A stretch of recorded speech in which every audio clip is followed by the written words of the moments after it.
Friends, నేను మీ నష్రుద్దీన్.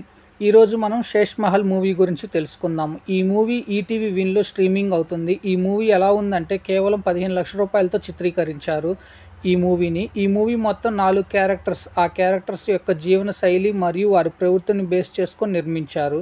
ఈ movie run time మొత్తము స్లో నేరేషన్, ఎటువంటి ప్రొడక్షన్ వాల్యూస్ లేకుండా చాలా నార్మల్గా ఉంటుంది. ఈ మూవీ చూస్తున్న ప్రేక్షకుడికి డైరెక్టర్ ఏదో చెప్పడానికి ప్రయత్నిస్తున్నాడు అన్నట్టు అనిపిస్తుంది, కానీ ఏం చెప్తున్నాడు అనేది క్లారిటీ ఉండదు.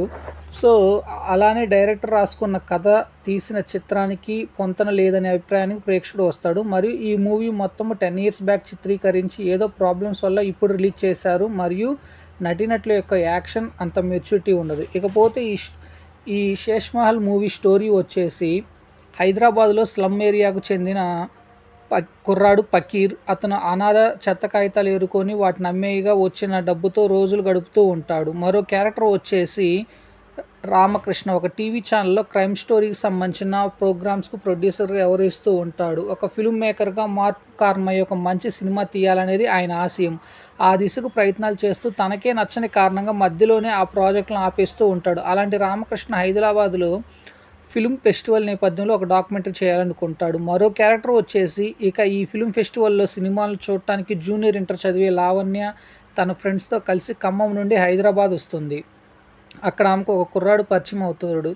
ఇద్దరు కూడా ఒకరి పట్ల ఒకరు ఆకర్షకు లోనవుతారు. ఆ విషయాన్ని ఆమె ఫ్రెండ్స్తో పాటు వాళ్ళతో వచ్చిన టీచర్ కూడా గమనిస్తుంది. మరియు ఇంకో క్యారెక్టర్ వచ్చేసి ఈ మధ్య తరగతి కుటుంబానికి చెందినవాడు. అతని భార్య ఫిరోజ్ అనే అతని భార్య, 2 పిల్లలు హైదరాబాద్లోని ఒక థియేటర్లో క్యాంటీన్ లీజుకు తీసుకొని నడిపిస్తూ ఉంటాడు.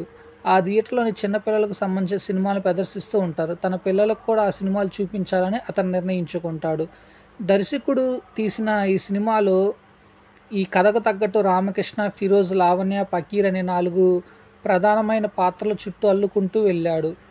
కథంతా కూడా హైదరాబాద్లో తెలంగాణ యాసలో నడుస్తూ ఫిరోజ్ ఫ్యామిలీ మాత్రం హైదరాబాద్ హిందీ మాట్లాడుతుంది. రియల్ లొకేషన్స్లో ఈ సినిమా చిత్రీకరించారు. చాలా బాగుంటున్నట్టు అనిపిస్తుంది. ఒక యువకుడు ఆశయము, ఒక కుర్రాడు ఆసక్తి, టీనేజ్లో ఉండే ఆకర్షణను టచ్ చేస్తూ ఈ కథ నడుస్తూ ఉంటుంది. అయితే ఈ 4 వైపులు నడిచే ఈ కథ సహజత్వానికి దగ్గరగా అనిపిస్తుంది, కానీ ఆసక్తికరంగా మాత్రం అంత అనిపించకపోవచ్చు. అయితే ఇటువంటి కథలు ఇందులో కొంత కామెడీ ట్రాక్ అనేది యాడ్ చేస్తుంటే చాలా మెప్పించినట్టు అనిపిస్తుంది, కానీ ఎటువంటి కామెడీ అనేది యాడ్ చేయకుండా స్లో నేరేషన్తో తీయటం వల్ల ప్రేక్షకుడు కొంత అసహనానికి లోనవుతాడు. ఇకపోతే ఈ సినిమా యొక్క ప్లస్ మైనస్ పాయింట్స్ అంటూ ఏముండవు. ఓవరాల్గా చూసుకుంటే ఈ సినిమాకి వచ్చిన మ్యూజిక్ సమ్ బెటర్ అనిపిస్తుంది. అట్లానే ఈ సినిమా యొక్క నేరేషన్ చాలా స్లోగా రన్ అవుతూ ఉంటుంది. సో ఫ్రెండ్స్, నేను ఇచ్చిన రివ్యూ అనేది మీకు నచ్చినట్లయితే నా ఛానల్ సబ్స్క్రైబ్ చేసుకోండి. థ్యాంక్ యూ, మీ నష్రుద్దీన్.